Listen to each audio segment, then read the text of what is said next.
तो दोस्तों नमस्कार, राम राम सा। उम्मीद करता हूँ आप सभी स्वस्थ होंगे, मस्त होंगे। और दोस्तों यहाँ पर आज हम एक पेपर की आंसर की के बारे में बात कर रहे हैं। वो है दिल्ली पुलिस ड्राइवर भर्ती 2022 परीक्षा पेपर प्रथम पारी। स्मृति पर आधारित है दोस्तों ये पेपर आज मैं आपके सामने यहाँ पर करवाने जा रहा हूँ। अब इस स्मृति के आधारित पेपर का मतलब क्या है, क्योंकि आप सभी को बताया दिल्ली पुलिस ने जो एग्जाम कंडक्ट करवाया था वो ऑनलाइन करवाया था। क्या करवाया था? ऑनलाइन करवाया था। उसका पेपर अभी तक किसी के पास में नहीं है। यानी कि ये जो पेपर आंसर शीट तैयार की गई है वो एक तरह से आपके द्वारा बताए गए प्रश्नों के आधार पर तैयार की गई है, जिससे कि स्टूडेंट्स लगातार कंफ्यूज में है कि यार क्या प्रश्न आए थे, क्या पूछा गया था, इसका जवाब मैंने क्या दिया था, सही क्या जवाब क्या होगा। इस प्रकार की चीज़ें वहाँ पे हो रही है। तो आपके डाउट्स को क्लियर करने के लिए थोड़ा सा मैंने आपको यहाँ पर यानी कि एक छोटा सा आपका सहयोग करने का प्रयास किया है।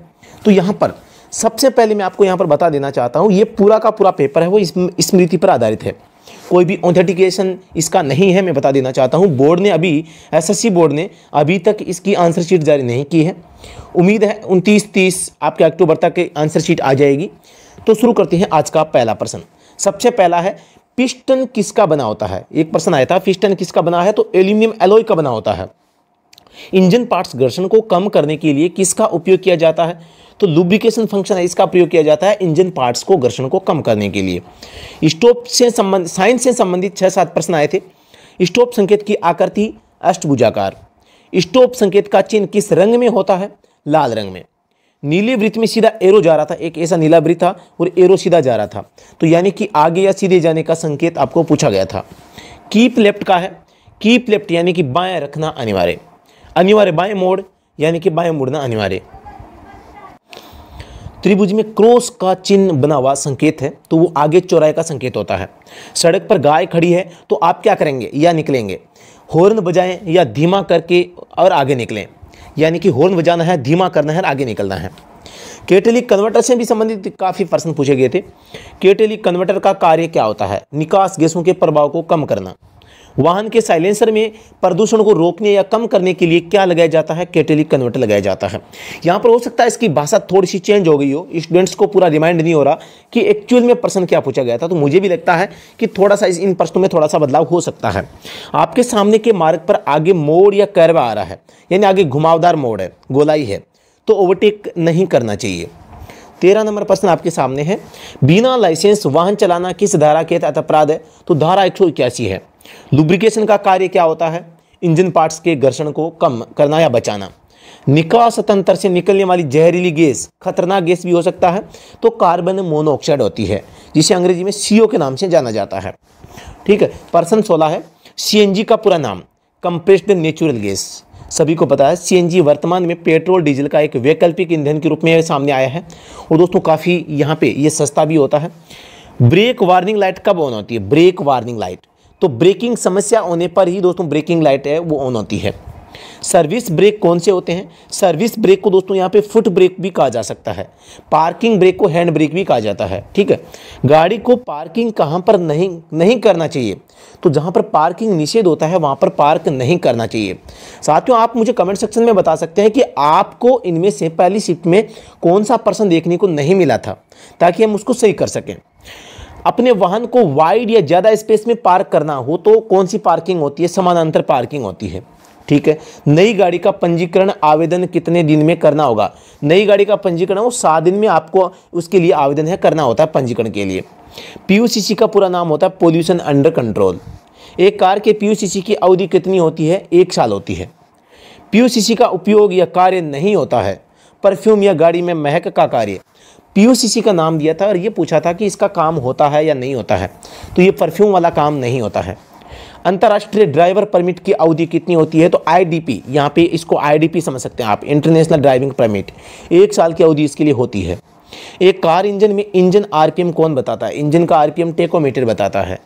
ट्रैफिक लाइट का क्रम पूछा था तो लाल, हरा, पीला, यही क्रम इसमें सही बैठ रहा था, बाकी ऑप्शन से वो सारे गलत थे। भारत स्टैटिस्टिक्स में पार्टिकुलेट मैटर यानी कि PM या PPM भी इसको कहा जा सकता है, प्रदूषण को कितना कम किया गया है, 82%। ठीक है। यहाँ पे टेकोमीटर का कार्य होता है इंजन शाफ्ट की घूर्ण गति को बताना। टेकोमीटर क्या बताता है, इंजन की जो शाफ्ट होती है उसकी रिवोल्यूशन पर मिनट, प्रति मिनट वो कितनी स्पीड से घूम रही है उसको बताता है। निम्न में से द्वितीयक प्रदूषक, एक होता है प्राइमरी, एक होता है सेकेंडरी। तो प्राइमरी पोल्यूशंस जो थे उनमें से बताना, या यहाँ पे द्वितीयक प्रदूषक पूछा तो ओजोन है वो एक द्वितीयक प्रदूषक है। जैसे CO है, CO2 है, HC है या PM है, ये वाहन से निकलने वाले प्राथमिक प्रदूषक होते हैं। ठीक है, तो इनको आपको ध्यान रखना है। ओजोन एक द्वितीयक प्रदूषक होता है। डीजल का कंप्रेशन तापमान पूछा है, डीजल इंजन का कंप्रेशन। जब डीजल इंजन होता है, पिस्टन के ऊपर जब हवा आती है, इस हवा को दबाया जाता है तो इसका तापमान क्या हो जाता है? तो यह 400 से 600 डिग्री सेंटीग्रेड के लगभग इसका तापमान हो जाता है। ये वेरिएबल क्वेश्चन है, ये इंजन की मतलब कि टाइप ऑफ इंजन के अकॉर्डिंग अलग अलग हो सकता है। या ऑप्शंस ये स्टूडेंट्स नहीं बता पा रहे ऑप्शन क्या थे, ऑप्शन के हिसाब से भी कभी कभी आंसर आ जाता है।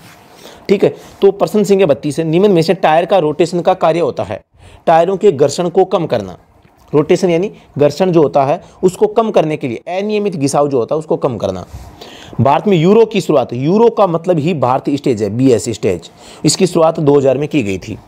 लाइसेंस की होम डिलीवरी कितने दिन में होती है? आपने RTO में लाइसेंस बनवा लिया है और अब लाइसेंस आपका फाइनल सबमिशन हो गया है, अब आपका लाइसेंस है वो बनने के बाद में आपके घर पर कितने दिनों में आ सकता है? 7 दिन का टाइम होता है, 7 दिन में आ जाता है। ठीक है, अल्टरनेटर का संबंध होता है, सभी को पता है गाड़ी में अल्टरनेटर या डायनेमो, इन दोनों का संबंध किससे है? इन दोनों का संबंध दोस्तों यहाँ पर बैटरी को चार्ज करने से होता है, यानी इनका संबंध है चार्जिंग सिस्टम से। प्रश्न संख्या 36 आपके सामने है, टायरों में हवा सर्दियों में और गर्मियों में क्या अंतर होता है? सर्दी में कम और गर्मी में ज़्यादा। माना कि आपके पास में कोई टायर है और इसमें अभी 25 पॉइंट हवा है या 25 पौंड हवा है, ठीक है, 25 PSI मान लेता हूँ मैं। आप सभी को पता है जब सर्दी के मौसम में जब ये हवा ठंडी होती है तो इसका घनत्व कम होता है, तो ये सर्दी में क्या हो जाएगा? सर्दी में इधर सर्दी है इधर गर्मी है, सर्दी में क्या हो जाएगा? ये लगभग 24 आ जाएगा, माना कि कम हो जाएगा। गर्मी में क्या हो जाएगा? 27 हो जाएगा, यानी बढ़ जाएगा। ऐसा इसका मान मतलब होता है। तो यानी हवा है वो गर्म होने पर इसका घनत्व बढ़ता है और ठंडी होने पर घटता है। अगला प्रश्न है, भारत सीरीज वाहन के नंबर प्लेट पर लिखे प्रथम 2 अक्षर आप सभी को पता है किसके होते हैं? पंजीकरण वर्ष के, जैसे कि 22 यहाँ से शुरुआत होती है, फिर BH आता है। ठीक है, तो ये जो 22 होता है वो रजिस्ट्रेशन ऑफ व्हीकल होता है, किस वर्ष आपका वाहन पंजीकरण हुआ है। परिवहन वाहनों के लिए कौन कौन से दस्तावेजों की आवश्यकता होती है? तो परिवहन वाहनों के लिए तो RC है, PUCC है, बीमा है, फिटनेस है, परमिट है, ये सभी आवश्यक होते हैं। ऑक्सीजन के साथ हाइड्रोजन मिलाने पर क्या प्राप्त होगा? ये साइंस का क्वेश्चन है। स्टूडेंट्स का कहना है कि ये प्रश्न ड्राइवर पार्ट में आया था, मुझे तो लगता नहीं कि ऐसा प्रश्न यहाँ पे आया है, लेकिन फिर भी आ गया है तो कोई दिक्कत नहीं, मैं आपको बता देता हूँ। आप यहाँ पे ऑक्सीजन और हाइड्रोजन को मिलाते हैं तो यहाँ पे जल यानी कि H2O प्राप्त होती है। आपकी कार द्वारा कुल तय दूरी की गणना कौन करता है? कुल कितनी दूरी तय की है? तो ये ओडोमीटर बताता है। स्पीड कौन बताता है? आपका स्पीडोमीटर बताता है। तो यहाँ पर प्रश्न संख्या 41 आपके सामने है, आप लर्निंग लाइसेंस बनवाने के लिए कितने दिन बाद हेवी लाइसेंस बनवाने के लिए आवेदन कर सकते हैं? यानी कि आपने चाहे LMV बनवाया है चाहे HMV बनवाया है, इसके लिए आपका जो लर्निंग होता है इसके लर्निंग की पूछा है, यानी कि LL, तो आप सभी को पता है 30 दिन बाद से लेके 180 दिन तक आप इसमें आवेदन कर सकते हैं। ठीक है, तो यहाँ पर आपको 30 दिन करना था, कितने दिन बाद? 30 दिन बाद। प्रश्न संख्या 42 है, वाहन के डैशबोर्ड पर ब्रेक चेतावनी लाइट होने का क्या मतलब है? इसके ऑप्शन है वो सही ढंग से स्टूडेंट्स नहीं बता पा रहे हैं कि ऑप्शन क्या थे। दोस्तों यहाँ पर मैं बता देना चाहता हूँ, यानी कि एक तो ब्रेकिंग में यदि मतलब कि कोई दिक्कत आ जाती है, हवा का प्रेशर कम बन जाता है, सॉरी ऑयल का, ऑयल के अंदर हवा आ जाती है, ऑयल फ्लूइड का लेवल कम हो जाता है, कई कारण हो सकते हैं। ठीक है, तो यहाँ पर अब कारण क्या था वो पता नहीं, लेकिन जो लाइट होती है वो लाइट दोस्तों ब्रेकिंग सिस्टम में कुछ समस्या होने का इंडिकेट करती है। चालक सीट के सामने का वह भाग जहाँ से एयरबैग खुलता है, तो दोस्तों चालक सीट के सामने का पूछा तो ये स्टीयरिंग कॉलन, स्टीयरिंग के पास ये एयरबैग है वो खुलता है। वाहन को मोड़ने में स्टीयरिंग सिस्टम का कौन सा भाग हमारी सहायता करता है? तो वाहन को मोड़ने में स्टीयरिंग व्हील ये हमारी मदद करता है, जिसके माध्यम से हम इसको मोड़ते हैं। इलेक्ट्रिक परिवहन वाहन की नंबर प्लेट का रंग कैसा होता है? इलेक्ट्रिक परिवहन भी आ गया है, तो इलेक्ट्रिक का आ जाए केवल तो ग्रीन प्लेट हो जाती है, सभी सही बात है, लेकिन परिवहन वाहन भी आ गया है तो अब इसके ऊपर अंक और अक्षर कैसे होंगे? येलो हो जाएंगे। ठीक है, ये थोड़ा सा आपको ध्यान रखना है। प्रश्न संख्या 46 आपके सामने है, किन वाहनों में पोल्यूशन की आवश्यकता नहीं होती है? तो पोल्यूशन जो करेगा नहीं उसको आवश्यकता नहीं होगी, इलेक्ट्रिक वाहन है वो पोल्यूशन नहीं करते हैं। एक वाहन के चेसिस से संबंधित अभिन्न अवयव, दोस्तों यानी कि यहाँ अभिन्न का मतलब है इनसे भिन्न नहीं है। चेसिस के भागों के बारे में जान लेते हैं। टायर इसका भाग है, ब्रेक है, एक्सल है, इंजन है, सस्पेंशन है, ये आदि चेसिस के क्या होते हैं, भाग होते हैं, अहम पार्ट होते हैं, इनसे जुड़े होते हैं। 48 इंजन की प्राप्त शक्ति को ट्रांसमिशन सिस्टम के माध्यम से रोड सरफेस स्तर तक कौन प्रदान करता है। अब ये भी प्रश्न थोड़ा सा समझ से परे है कि यार एक्चुअल में पूछा क्या था, तो इसका जवाब भी टायर मेरे हिसाब से हो सकता है, बाकी प्रॉपर प्रश्न आने से पता चलेगा। ठीक है, यहाँ पे प्रश्न संख्या 49 है। साइड मिरर का सबसे अच्छा उपयोग क्या होता है, साइड मिरर का प्रयोग हम किस लिए करते हैं। एक तो सिंपल प्रश्न है, पीछे के ट्रैफिक को देखने के लिए। तो उम्मीद करता हूं यहाँ पे मैंने ड्राइवर पार्ट के 49th जो क्वेश्चन है आपके सामने रखने का प्रयास किया है, और ये आपके लिए थोड़ी सी राहत की खबर होगी कि प्रश्न ये थे, इनका आंसर ये आया है। ठीक है, तो यहाँ पर ज़्यादा आपको टेंशन नहीं लेनी है। बाकी मैं आपको बता देना चाहता हूँ, सेकंड शिफ्ट का पेपर भी मैंने आंसर की करवा दी है। सेकंड शिफ्ट का पेपर अगर आप देखना चाहते हैं तो इसका लिंक है को वीडियो के डिस्क्रिप्शन में यहाँ पे सबसे टॉप में आपको दिख जाएगा। थर्ड शिफ्ट का भी मैं जल्दी लाने वाला हूँ, तो इसका लिंक भी आपको इस वीडियो के डिस्क्रिप्शन में मिल जाएगा। ठीक है, फर्स्ट सेकंड थर्ड 3 पारियों में आपका दिल्ली पुलिस ड्राइवर का एग्जाम हुआ है, और 21 अक्टूबर को ये एग्जाम हुआ था। तो इसके आंसर की मैंने आपके सामने ये रखी है कि किस हिसाब से पर्सन आए थे और किस हिसाब से उनके आंसर हो सकते हैं। ये सारे के सारे पर्सन और आंसर हैं वो स्मृति पर आधारित है, यानी कि आपके द्वारा बताए गए जो पर्सन थे उन्हीं को आधार मानते हुए ये बनाए गए हैं। आपके द्वारा बताए गए ऑप्शंस को ध्यान में रखते हुए इनके आंसर बताए गए हैं। हो सकता है मूल पेपर में कुछ 1-2 पर्सन है वो कुछ अलग नजर आए और उनका आंसर है वो भी अलग नजर आए, तो ये भी पॉसिबिलिटी है। तो दोस्तों यहाँ पर मैं उम्मीद करता हूँ ये मेरे द्वारा दी गई जानकारी आपको पूर्ण रूप से सेटिस्फाई कर रही होगी। तो दोस्तों आप कमेंट सेक्शन में बता सकते हैं कि ये वीडियो आपके लिए कितना कारगर सिद्ध हुआ है। साथ ही दोस्तों ये भी बता सकते हैं कि भाई इस पेपर के अलावा जो थर्ड शिफ्ट का पेपर बच रहा है उसकी भी आंसर की इस टाइप से आपको बनाकर प्रोवाइड करवानी चाहिए नहीं चाहिए, जैसा आप कहेंगे वैसा ही होगा। ठीक है, तो दोस्तों धन्यवाद, जय हिंद, वंदे मातरम।